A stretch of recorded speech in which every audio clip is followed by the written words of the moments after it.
Bonjour tout le monde. Tantôt, on parlait du jeûne. Moi, je peux vous en parler un petit peu, même si c'est pas ça du tout que j'avais prévu de faire ce matin. Mais tant qu'à être dans un temps de jeûne, je pense que c'est important quand même de comprendre que quand on jeûne, ben on abaisse les désirs de la chair, puis on se met à l'écoute du Saint-Esprit. On force pas la main de Dieu à agir, mais quand on jeûne, vraiment, c'est une sensibilité accrue à sa parole qu'on a. Puis moi, des grandes percées dans ma vie que j'ai eues, c'est quand je faisais des jeûnes. D'ailleurs, j'en pratiquais avant même de connaître Dieu. Puis j'ai connu Dieu à travers le jeûne, justement. Puis ça m'a ouvert un peu plus à ce que Dieu voulait me dire au Saint-Esprit. Puis, je peux vous dire vraiment que c'est puissant, que quand on cherche Dieu à travers le jeûne, à travers la prière, vraiment, il y a des choses qui se passent, il y a des murs qui se brisent. Puis, tu sais, je pense à tellement de témoignages comme Esther, qui a fait un jeûne de 3 jours, puis qu'elle a sauvé son peuple complet en 3 jours. 3 jours, c'est pas très long quand même si ça peut être long pour certains. Mais 3 jours, elle avait vraiment publié le jeûne à travers le peuple, puis ils ont obéi. Puis les murs se sont brisés. Fait ensemble, quand on jeûne, quand on cherche la face de Dieu ensemble, même si on n'est pas nécessairement physiquement ensemble, bien, il y a vraiment quelque chose qui se produit dans l'esprit. Puis, en tout cas, s'il y en a qui veulent aussi avoir plus d'informations, d'enseignements, tu sais, j'en ai des bons enseignements dans ma tête par rapport au sujet, mais vraiment, ça vaut la peine. Quand tu es en jeûne, ne cherchez pas des recettes de nourriture comme moi cette semaine. Denis, il m'a dit, c'est une blague? En tout cas, sans faire exprès, je ne sais pas pourquoi, mais ça apparaissait. Puis là, j'ai envoyé quelques recettes, puis il dit, c'est une blague. C'est sûr que c'est tentant. Mais sachez que vous êtes plus enclin à entendre la voix du Saint-Esprit, mais aussi à entendre la voix de l'ennemi. Vous êtes juste plus sensible. En réalité, quand vous mettez des choses mauvaises devant vos yeux, dans vos oreilles, ça entre. Sachez que quand on est en jeûne, quand on entre aussi des mauvaises choses, ça entre. Faites attention à ce que vous mettez devant vos yeux, dans vos oreilles, quand vous êtes dans un moment aussi... Faites-le tous les jours, mais particulièrement quand vous êtes dans ce moment-là un peu plus vulnérable à la sensibilité ou à ces choses-là de l'esprit. C'était juste un petit en tête par rapport au jeûne. Ce que je voulais vous parler, je ne sais pas trop comment mon message va finir, mais c'était pas ça au début de la semaine que je m'étais dit que je parlerais. J'avais préparé quelque chose. Puis ça l'a changé. Je veux vous dire, je veux vous exhorter à vous aimer les uns les autres. Je sais que des fois, on entend ça puis on dit oh, mais vraiment, la puissance de Dieu se passe à travers l'amour qu'on a les uns pour les autres.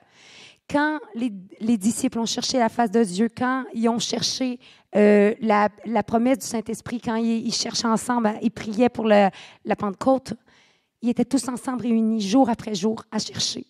Est-ce que vous pensez qu'il n'y avait pas des désaccords? Certainement. Est-ce que vous pensez qu'ils étaient avec leurs meilleurs amis quand ils faisaient ça? Non.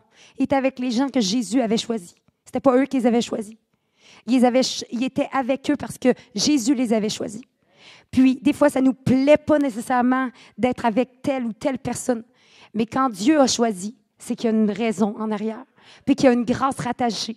Puis quand on s'efforce de marcher dans l'amour, on brise les plans de l'ennemi dans nos vies. Les murs de l'ennemi dans nos vies tombent. Vraiment, c'est vraiment une exhortation à vous dire, aimez-vous les uns les autres, puis manifeste-le premièrement, ici. Premièrement, où est-ce que c'est le plus facile? Sachez que la première place, où est-ce que vous devez manifester cet amour-là, puis être cet exemple-là d'amour pour les gens qui vous entourent, c'est votre famille proche.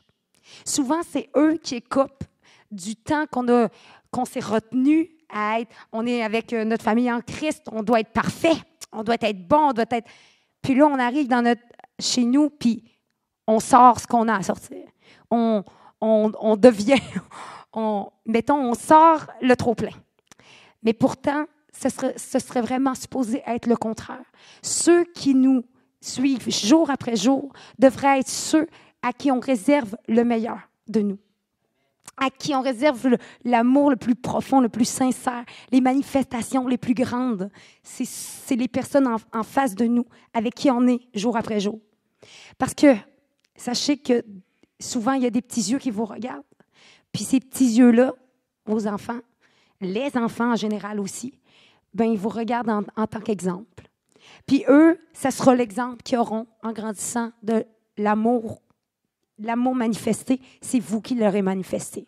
Vous qui dites croire en Dieu, vous qui dites être ses représentants sur cette terre, ses ambassadeurs, ben ils vont vous regarder. Puis quand ils vont grandir, sachez que ça peut faire la différence entre un enfant qui suit le Seigneur ou qui ne le suit pas. Sachez que votre exemple aujourd'hui peut faire cette différence-là dans son cœur. Puis que quand il grandit, il dit « J'ai vu, j'ai entendu parler de Dieu ». Mes parents disaient qu'ils étaient avec lui. Si tu savais comment ils se comportaient. Je les ai vus dans leur foyer se chicaner, peu importe. Je les ai vus être posément des petits Christ, comme on dit, des chrétiens. Puis c'était pas un exemple pour moi. J'ai vu les gens du monde être mieux qu'eux. Ben moi, Dieu, j'ai pas besoin. J'ai pas le goût de le suivre. Fait que sachez vraiment que vous êtes ces exemples. Et au contraire, quand ils vont dire « J'ai vu mes parents être transformés par la présence de Dieu. J'ai vu mes parents avant et après, puis je les ai vus changer complètement d'action. » Bien, sachez que ça peut faire toute la différence. Je pense à comment on se comportait avant. Nous autres, ça fait bientôt 8 ans qu'on est au Seigneur. Puis, je ne sais pas, il y a un exemple qui me vient, que très personnel, mais quand même, je vais le dire quand même. Non, t'inquiète. Denis a toujours peur quand je dis ça, parce que... Oui, tu devrais peut-être te sauver au début. Denis, au début de notre relation, ça me fait penser à quelque chose, puis c'est sûr que mon exemple, c'est sur lui. J'ai-tu perdu mon micro? Hey! Hey! Il y a des complots formés contre moi ici. Denis, au début de la... C'est pas correct. Au début de la... Vous voyez les liens, là. Dieu, il brise des liens mauvais, mais il crée des bons liens, OK? Fait que, au début de notre relation, des fois, Denis disait « Je vais rentrer à telle heure. » Et c'est pas sa force, ponctualité. Donc, il rentrait vraiment pas à cette heure-là, jusqu'à des fois déborder de 2-3 heures facile. Je disais, oui, c'est ça, le manque de ponctualité, quand il est là, il est vraiment là. T'sais. Fait que, au début, je me souviens, j'étais pas au Seigneur, puis c'était pour vrai, là, c'était la majorité de nos chicanes, c'était ça. Puis, puis pour vous dire un peu qu'est-ce que je pouvais faire avant qu'il rentre, mettons qu'il il rentre en retard. Je disais, hey, il n'y aura pas à manger à soir. Hein, c'est à la table. Il va se faire à manger lui-même. Vous allez voir. Puis là, il rentrait, il ne s'en rendait même pas compte que je n'avais pas fait à manger. T'sais. Puis là, je regardais, je ne disais rien. Puis là, souvent, j'en disais quelques mots, mais je restais fâchée. T'sais. Puis là, je me disais, il n'a pas assez réagi. Il n'a pas assez réagi, fait que je vais lui faire payer jusqu'à soir. Puis là, je voyais là, que ça y faisait... On dirait que ça ne faisait rien. Je me disais, oh non, jusqu'à cette nuit, hein, j'allais dormir en bas. J'allais dormir en bas, puis je me disais, là, vous allez voir, il va le savoir que ça m'a dérangé. Comment ça m'a dérangé? Je vous le dis, on s'est levé un matin où ce que j'avais tout fait. Toute la nuit, je n'ai pas dormi. Lui, il avait dormi. On s'est levé, puis j'ai dit, Denis, j'ai des choses à dire. Hein? Je dis, ben j'étais pas là cette nuit. Je pensais que c'est parce que ça tentait pas de dormir ici. Tu sais. Lui, il s'est rendu compte de rien. Moi, je ruminais, j'étais vraiment fâchée, là. Puis lui se rendait compte de rien, mais rien. Bon, je l'ai faite et refaite, parce que, tu sais, on n'apprend pas tout de suite de ces erreurs-là. Et quand je suis venue au Seigneur, c'est la première chose, une des premières choses, je vous dis, que j'ai remarqué avec mon conjoint. Je ne pouvais plus agir de la même façon. Je ne savais pas comment agir, mais je savais que je ne pouvais pas agir de même. Fait que, il rentrait pas. Puis là, je commençais à pomper. Tu sais. Puis, je me disais, je vais y faire payer, je vais y faire payer. T'sais. Et là, j'entends dans mon esprit, fais-lui à manger. Un bon repas. Fait que j'y fais son bon repas. Il rentre. Allô, Denis, je le reçois d'une façon comme s'il n'était pas du tout en retard. Pas du tout. Puis, je me retiens toute la soirée pour lui parler de ça. Mais il se rend compte de rien. Mais moi, je sens que je ne dois même pas lui dire. On continue. Un autre soir. Puis un jour, pas trop longtemps après, inquiétez-vous pas, j'aurais peut-être pas toffé longtemps comme ça, mais pas longtemps après, Denis dit, tu sais, Annie, des fois, j'avais même pas le goût de rentrer. Quand je rentrais en retard, je perdais mon temps. Parce que je savais que j'allais avoir... non, je peux pas dire ça, que j'allais avoir des gros problèmes. On va dire ça comme ça. Imaginez qu'est-ce que j'aurais pu dire. Désolée, on est québécois ici. Mais il disait, je savais que j'allais avoir des gros problèmes. Fait que il a dit, mais j'ai vu les dernières fois comment tu as changé. Puis ça, c'est avant même qu'on se donne vraiment d'une façon plus sérieuse avec Dieu. Mais vraiment, Dieu commençait à faire une œuvre en moi. Puis l'amour, elle se manifeste comme ça. Elle se manifeste en changeant nos comportements quotidiens de tous les jours avec la personne avec qui on est. On parle d'amour, puis on pense toujours à l'Église. Mais en réalité, l'amour, c'est encore plus que tu fais quand personne ne te voit. Encore plus quand tu es seul. Encore plus quand tu es à l'épicerie. Encore plus quand personne te regarde, surtout pas un chrétien qui te donne une crainte. Parce que quand un chrétien nous regarde, on a une crainte parce que c'est comme le regard de Jésus un peu sur nous. Mais cette crainte-là doit être là partout. Puis, premièrement, envers, comme j'ai dit, le conjoint. Puis, tu sais, je pense qu'on doit prier pour que nos couples soient à l'image de Christ. On fait qu'une seule chair. Puis, quand une personne ne marche pas dans l'amour, ça impacte le témoignage du couple. Fait que, Seigneur, je prie, Seigneur, qu'il change nos cœurs par rapport à nos couples, qu'on soit vraiment ces témoignages-là d'amour dans le couple. Qu'est-ce que Jésus a fait pour manifester son amour sur cette terre? Quand il a marché sur cette terre, c'était quand même assez simple. Première chose qu'il faisait, il pardonnait. Il y a de la puissance dans le pardon. Il y a de la puissance dans ton pardon. Envers, oui, tes frères et sœurs qui le méritent, des fois, à notre avis, des fois, certaines personnes le méritent plus que d'autres, mais le pardon, ça te libère. Le pardon, c'est une décision, ce n'est pas une émotion. Fait que quand tu marches dans le pardon, vraiment, il y a quelque chose qui se passe. Ça libère la grâce de Dieu dans ta vie, dans ta vie en premier, en réalité. C'est toi que tu libères, c'est tes chaînes que tu brises. Fait que sans le pardon, tu es enchaîné en réalité. Fait que si tu veux marcher libre sur cette terre, puis dans l'amour, tu n'as pas le choix de marcher dans ce pardon. Et n'oubliez pas qu'il a dit, si tu pardonnes, je te pardonnerai. Dieu a dit, si tu pardonnes, je te pardonnerai. Alors, c'est pas une petite parole sans profondeur. C'est puissant, c'est important. C'est attaché à ses promesses. Pour vivre ses promesses, on n'a pas le choix de marcher dans le pardon. Ensuite, qu'est-ce qu'il faisait pour manifester l'amour sur cette terre? Il touchait les gens, puis il les voyait guéris. On les voyait guéris.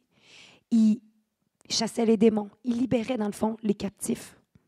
Toi, de la même façon, ton amour doit se manifester parce que l'amour du monde n'est pas le même que l'amour de Dieu. Puis toi, tu dois manifester les mêmes œuvres que Jésus. Et les œuvres de Jésus étaient les œuvres du Père. Il n'a rien fait de ce qu'il n'a pas vu le Père faire. Puis il dit que puis Dieu dit que celui qui croira en lui fera les mêmes œuvres. Alors notre amour, oui, celui du monde est un amour de base, mais l'amour de Dieu est bien différent. Savez-vous qu'il était écrit, j'avais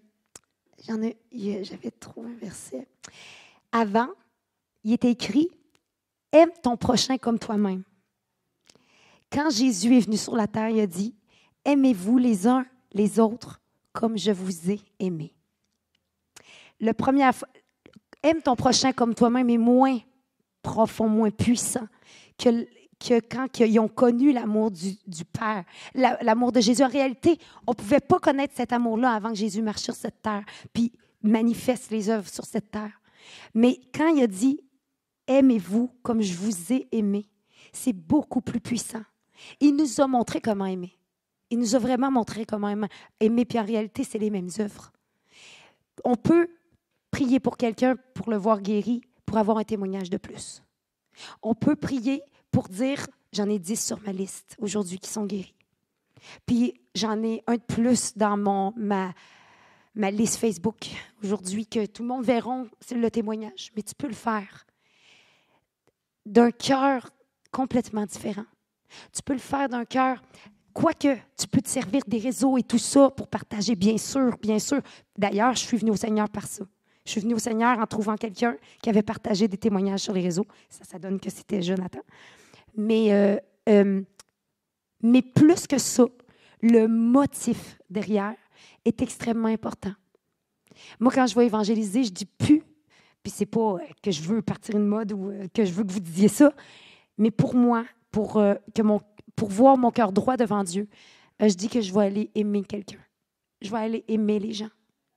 Puis, c'est par l'amour qu'on va toucher les gens extérieurs. Tu peux arriver puis à vouloir guérir 10 personnes. Puis après, pas avoir manifesté l'amour que Dieu avait.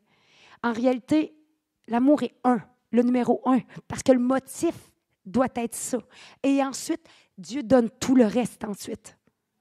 Quand tu marches dans les rues, quand tu témoignes de sa parole, il va t'équiper à cause de l'amour que tu auras eu pour les autres. À cause de l'amour qui t'aura motivé. Quand c'est sincère, Dieu sait. Dieu voit les motifs du cœur. Fait que je veux juste parler de ça. Puis, oui, je disais comment Dieu a manifesté l'amour du Père. Il a manifesté aussi en enseignant l'Évangile aux autres, en témoignant de ce que Dieu avait fait, en donnant le message de l'Évangile. Parce que dans le fond, votre premier ministère est de réconcilier l'homme avec Dieu. C'est ça votre ministère. C'est ce que vous avez vécu qui a transformé vos vies. Puis c'est ce qui va transformer la vie de ceux à qui vous parlez. Si vous parlez avec l'amour du Père, si vous partagez ce que vous avez reçu, vous ne pouviez pas le partager avant de l'avoir reçu vous-même. Mais maintenant que vous l'avez reçu, maintenant que vous avez reçu cet amour-là dans vos cœurs, vous êtes capable de redonner et de partager à nouveau ce que vous avez reçu. On ne peut pas donner ce qu'on n'a pas. Mais aujourd'hui, vous l'avez. Vous avez un trésor inestimable dans les mains. Vous devez le partager. Qui ne donnerait pas l'antidote à quelqu'un d'empoisonné? C'est ce que vous avez dans les mains. Un antidote puissant contre toutes. Oui, les maladies, mais l'antidote contre la mort. L'antidote qui donne la vie éternelle. Puis, l'autre, qu'est-ce qu'il a fait aussi? Dernière chose que je voulais dire que Jésus a fait, il a été meurtri pour vous. Chaque pas qu'il faisait, il pouvait détourner. Il pouvait se détourner. Il pouvait dire non, je ne le ferai pas. À chaque pas, dans le chemin de croix, excusez-moi, je voulais dire au chemin de croix, chaque fois qu'il marchait, chaque pas qu'il faisait, chaque coup qu'il recevait, c'était pour vos blessures. Il ne s'est jamais détourné. Sachez qu'il faisait ça pour les assassins de son fils, en réalité. En réalité, on a été ceux qui l'ont meurtri. On a été ceux qui l'ont tué. Chaque fois qu'on ne l'a pas écouté, c'est comme si on le faisait un peu mourir sur la croix. Chaque fois qu'on ne lui a pas obéi, qu'on savait quoi faire. On est tous responsables. On a tous un peu crucifié Jésus sur cette croix. Mais aujourd'hui, on est sauvés. Aujourd'hui, en lui, on est pardonné. Mais on l'est parce qu'il a décidé de se donner. Puis l'action qu'il a posée, c'est de donner sa vie. Sa vie que personne ne pouvait prendre. Parce que c'est par le péché que la mort est entrée. Sans péché, Jésus n'a jamais péché, pas de mort. Il était éternel sur cette terre. La mort n'aurait jamais pu le prendre. Il a marché jusqu'à la mort pour votre vie. Alors que nous-mêmes, on est en train de vouloir le tuer, en réalité. C'est comme si une mère, après que quelqu'un ait tué son fils, saute puis prend la balle qui était destinée à l'assassin, puis décide de mourir à sa place. C'est ça qui est arrivé. C'est ça qu'il a fait pour vous. C'est ça l'amour. C'est ça l'amour qu'il a eu pour vous. La grandeur, la profondeur, la largeur, les hauteurs de l'amour qu'il a eu pour vous. Plus vous le connaîtrez dans la profondeur de l'amour, plus vous pourrez le donner puis le partager. Fait que c'est son amour que vous devez connaître, lui. Puis, il ne donne pas l'amour, il est l'amour. Fait que, je ne sais pas si j'ai fait le tour. Oui. Pour terminer, je vais juste lire un verset.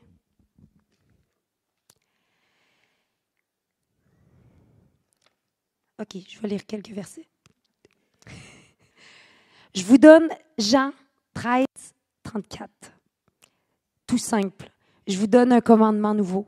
C'est Jésus qui parle. C'est de vous aimer les uns les autres comme je vous ai aimé. Vous aussi, aimez-vous les uns les autres. À ceci, tous reconnaîtront que vous êtes mes disciples. Si vous avez de l'amour les uns pour les autres. L'autre verset que je voulais vous lire, Matthieu 5, 43. Vous avez appris qu'il a été dit, tu aimeras ton prochain et tu haïras ton ennemi. Mais moi, je vous dis, aimez vos ennemis, bénissez ceux qui vous maudissent, faites du bien à ceux qui vous haïssent et priez pour ceux qui vous maltraitent et qui vous persécutent, afin que vous soyez fils de votre Père qui est dans les cieux, car il fait lever son soleil sur les méchants et sur les bons, et il fait pleuvoir sur les justes et sur les injustes. Si vous aimez ceux qui vous aiment, quelle récompense méritez-vous? Les publicains aussi n'agissent-ils pas de même? Et si vous saluez seulement vos frères, que faites-vous d'extraordinaire? Les païens aussi n'agissent-ils pas de même? Soyez donc parfaits, comme votre Père céleste est parfait. Puis, vous voyez, il dit d'aimer ses ennemis.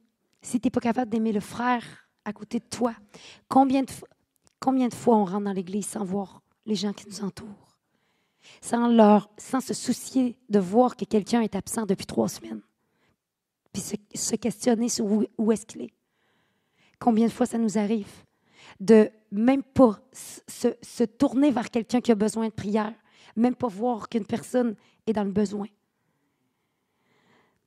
Seigneur, je te prie pour qu'on soit des personnes vers qui on peut se tourner, des personnes sincères, aimantes, avec un cœur droit devant toi, Père. Je te prie qu'on puisse voir quand nos frères et nos sœurs ont besoin de notre aide, ont besoin d'une épaule sur laquelle pleurer, d'une main par laquelle relever. Seigneur, qu'on soit ces paroles d'encouragement pour les autres, qu'on soit ceux qui font la différence dans la vie de quelqu'un, puis qui l'encouragent alors qu'il est complètement à terre. Qu'on soit l'espoir manifesté pour cette parole, pour cette personne, Seigneur. Puis pour terminer,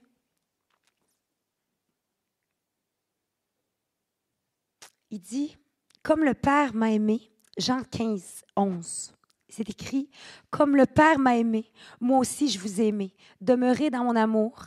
Si vous gardez mes commandements, vous demeurerez dans mon amour.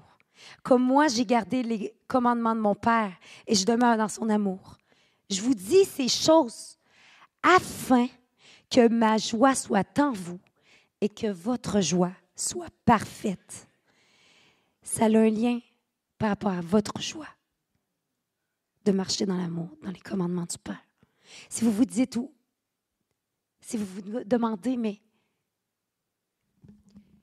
comment ça je ne me sens pas joyeux? Comment ça je ne ressens pas cette joie quand je suis dans l'Église ou dans la vie de tous les jours? C'est parce que vous devez sortir. Vous devez répandre l'amour de Dieu pour être ensuite arrosé à votre tour. Alors, ces chrétiens qui restent enfermés chez eux peuvent être bien dans la prière pendant un temps, c'est bien pour vaquer à la prière et tout. Mais il y a un jour où on doit aller. On doit sortir de nos murs et aimer. Aimer. Aimer à la façon de Dieu. Aimer activement. La Bible, c'est pas un livre pour nos pensées. C'est un livre qui met en action, qui est là. C'est une façon de faire. C'est une mise en action de l'amour du Père. Il nous montre comment vivre l'amour du Père en action.